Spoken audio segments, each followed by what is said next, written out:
Last time on Dragon Ball Z, the pay-per-view match of the century seemed as though it had finally reached its climax when Son Goku blew his opponent's mind and then some with a warp Kamehameha for the ages. Unfortunately for our heroes though, even this immaculate display of power was not enough to put an end to the menace that was Cell, whom using his inherited powers from his big brother Big Green, proceeded to fully heal himself right in front of our heroes' eyes, letting them know that this thing was far from over. The fight continued with both Goku and Perfect Green giving it their all until a lull in the match led to the android Annihilator recommending a beam break for his favorite dance partner to ensure that they could continue to tango for a long time to come. And it was here that the tournament took the most unexpected turn of all, with Goku, rather than opting for a baked beam break, instead relinquishing the fight entirely, thanking Cell for the opportunity to assess just how ass he is, but from this point forward another warrior would be coming forward to do the job that he couldn't. As the Z homies looked around for this mysterious warrior because they all knew damn well it wasn't none of them, Goku finally eased the tension by setting his sights directly on his son, telling him that it was his turn to box and to go clean up his dad's sloppy seconds so he can go be a scientist or whatever dumb human crap his mom's been gassing him up for this entire time. Skeptical as all hell but bolstered by his dad's confidence, a young Son Gohan steps up to the plate as the true final hope left for the galaxy. While Gohan begins throwing off his cape in honor of Big Green, the coldest to ever do it, and starts to limber up, Goku heads over to his man's Big Krill and asks him to hold a bean real quick. Krillin, thinking that it must be to regain his energy after scrapping with Captain Insano out there,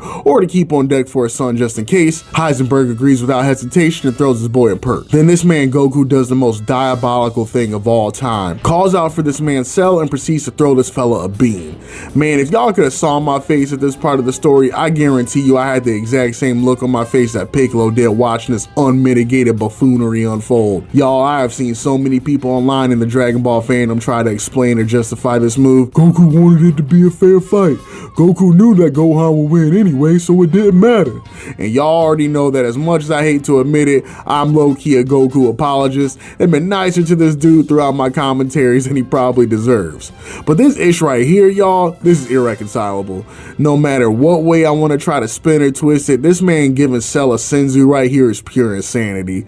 If I'm one of the Z crew, I am never letting dude live this down. Every punch we take and everybody Cell catches from this point on, I'm looking at Son Goku extra sideways. This man really gave the would-be destroyer of not only the planet but maybe even the cosmos the most powerful and arguably the most malicious entity any of them have ever come across up to this point. Goku really gave this man a full heal strictly off the back of his feelings that Gohan running his pockets at this exact moment wouldn't be fair because Buddy is a little tired from their match. This man Cell even told you himself not to worry about him and that the main thing he needed to focus on was squaring up. Bro, if I don't stop myself about this now, I could be on it all day. Let's just move on before my blood pressure starts shooting up, take a minute to collectively side-eye Goku, and get this Gohan versus Perfect Green match underway. After Cell takes his perk and is fully rejuvenated, man starts talking even crazier to the Z crew if that's possible, calling Goku everything but the son of Kami for being goofball enough to actually give him a full heal, and talking about all the way his green 13s are about to be posted up on the side of his son's noggin.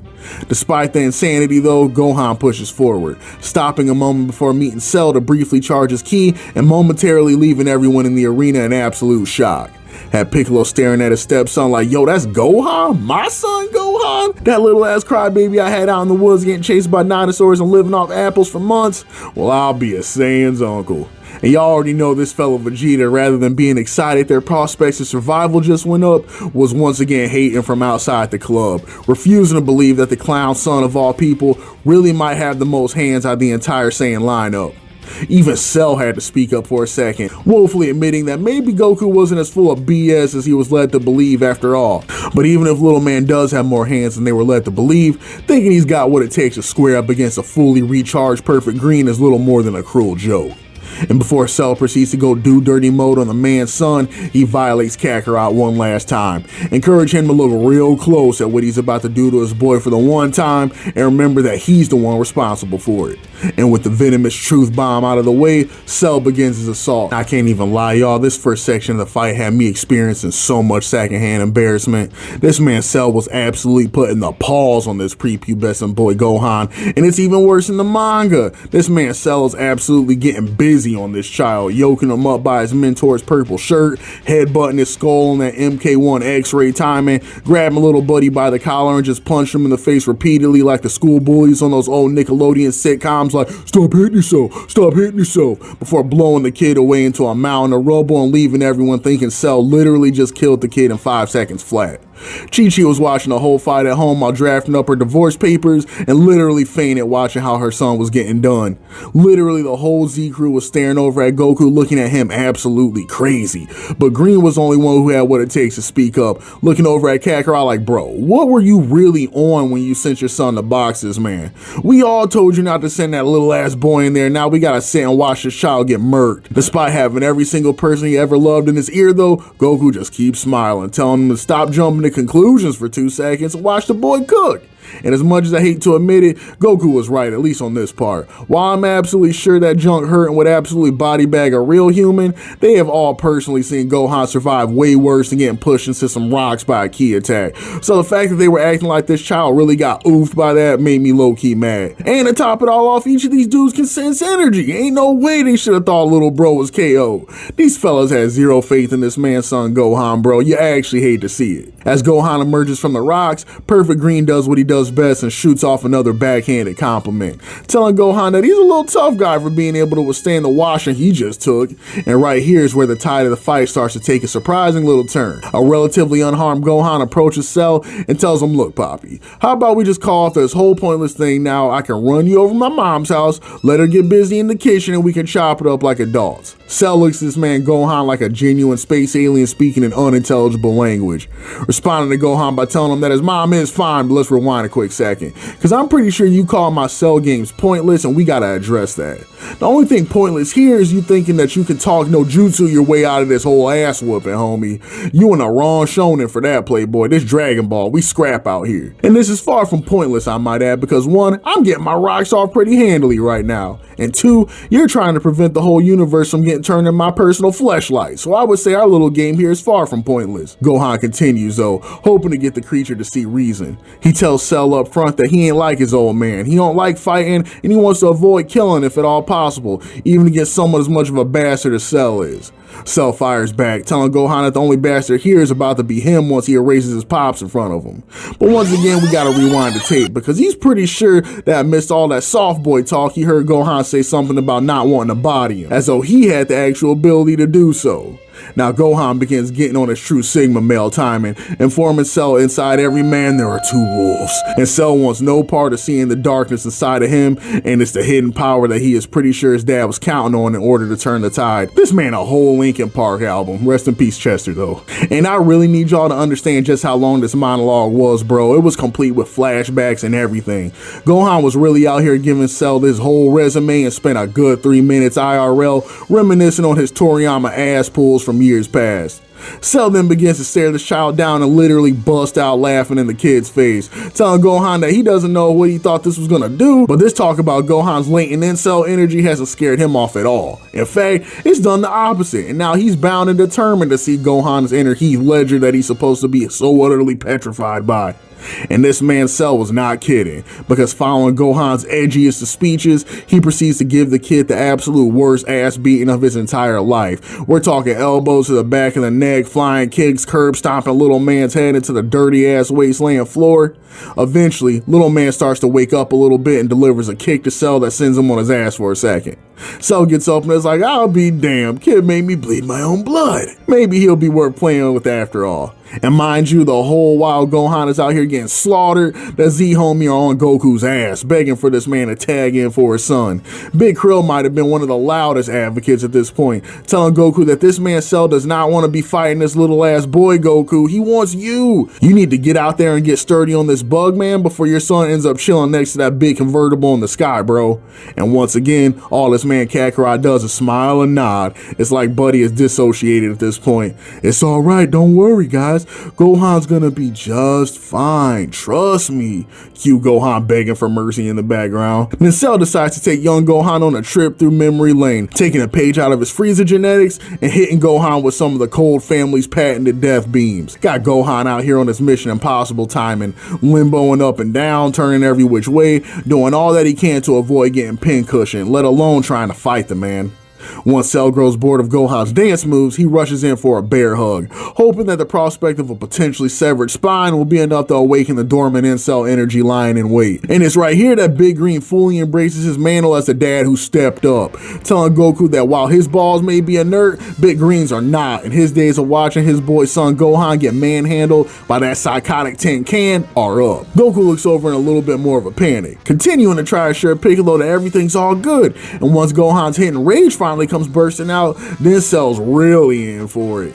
Piccolo, already beginning to throw off his warm-ups and lock in, looks over at Goku and begins to explain with a mixture of frustration and disgust that Gohan is not him. He was not built for battle like that. In your simple mind, Goku, you're imagining Gohan out here getting turned into a paraplegic and getting pissed off at the treatment, absolutely enraged at the cruelty of the fighter in front of him. But what's really going on in Gohan's head is why won't my dad and the rest of my friends help me when they see me getting melted like this? Don't matter how strong he might be, moron, a kid's still a kid, and I don't care if I go down there and get one-shotted. I refuse to just sit up here with a peanut gallery and watch this insane display of abuse continue. And as Piccolo finished lacing up, his words finally truly met Goku's ears for the first time, and Buddy was horrified. It isn't that Goku was wrong for believing in the strength and abilities of his son. The error occurred in Goku's lack of understanding of the person that Gohan is and placing a burden on the child that his shoulders weren't quite ready for at the moment. This section isn't about arguing Gohan's power level, we all know Buddy's dummy strong, but rather it's about Goku for the first time coming to the realization, very late in the game, that Gohan's nature is fundamentally different from his own. And while if he were in Gohan's shoes, he may have been absolutely relishing the opportunity to box Cell, explore the limits of his true power, to Gohan, Cell was less of an opportunity and more of a means to an end. A seemingly insurmountable obstacle that he had to face in order to protect those that he loved, to have a semblance of a chance at normality once the fight was won. By not understanding who his son was, he placed a burden on him that was much greater than he realized and was in many ways unfair, which is why Goku looked so shocked after Big Green's come to Jesus talk. He knew he was absolutely right and that something had to be done to make amends for the error. Returning to Gohan's terrible, horrible, no good, very bad day, Cell decided he had enough of popping the little boy's ribs and decided it was time for a change of plans if he was ever going to see beast mode get unleashed. First thing the man did was run up to Big Krill and get that bag of Bush's baked beans he was holding. Cell was starting to get real sick of the crew catching full revives after getting zeroed out, so this was the first step towards evening things out. Gohan, realizing just how bad things were about to get, sprang to his feet in hopes of catching Cell with a dynamic entry and knocking the beans free. Perfect Green was having none of it though, kicking the child back into the mud with little effort and warning him that if he's gonna act like he's mad, then he better get mad for real, cause he's sick of playing patty cake with this weak ass little boy that keeps coming up in his face. And bro, y'all wanna talk about catching massive L's? Let's rap about this man Hasselhoff real quick.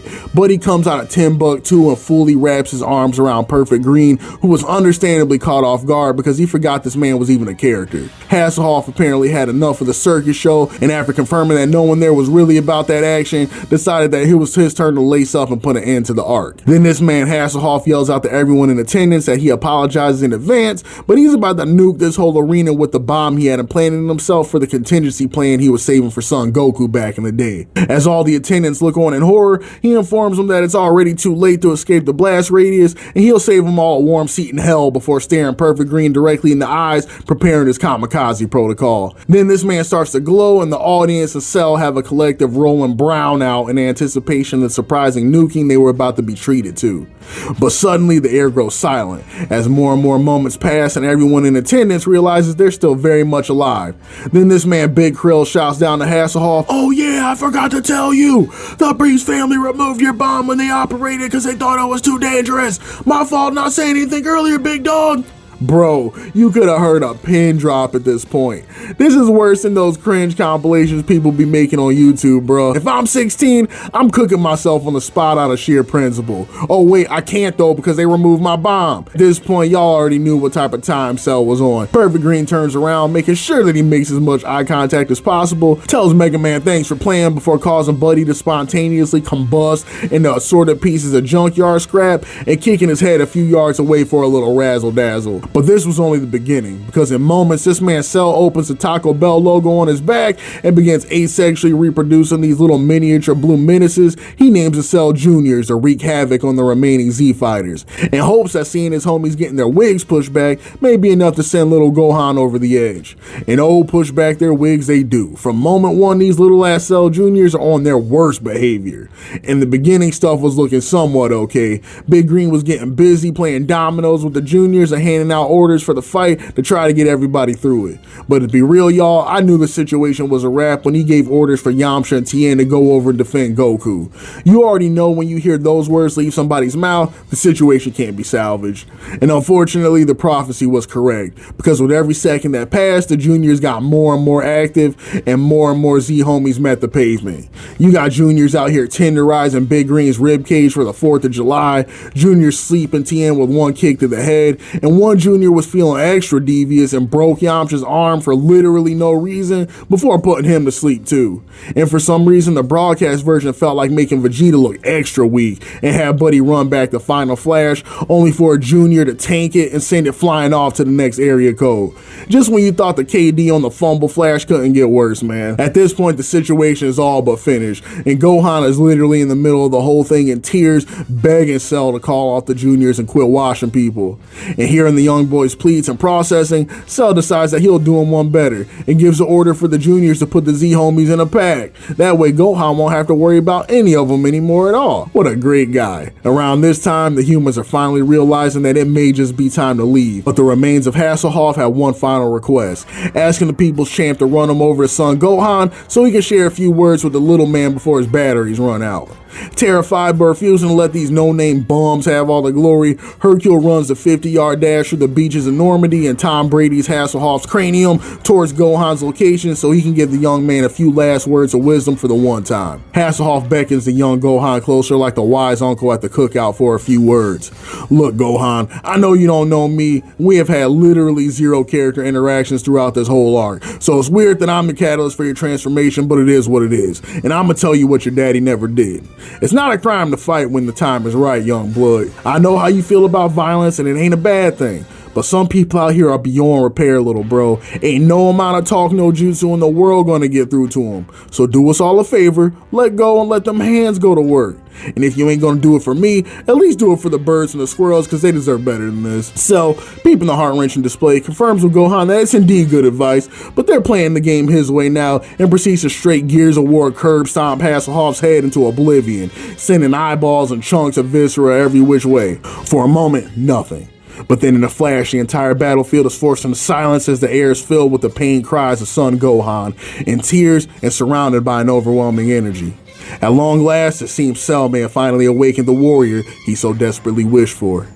Tune in next time, y'all, as the warrior awakened by rage, son Gohan, bursts forward into the battlefield. Will Cell's might continue to prove overwhelming, or has the unleashed Gohan become something greater than even he may have bargained for?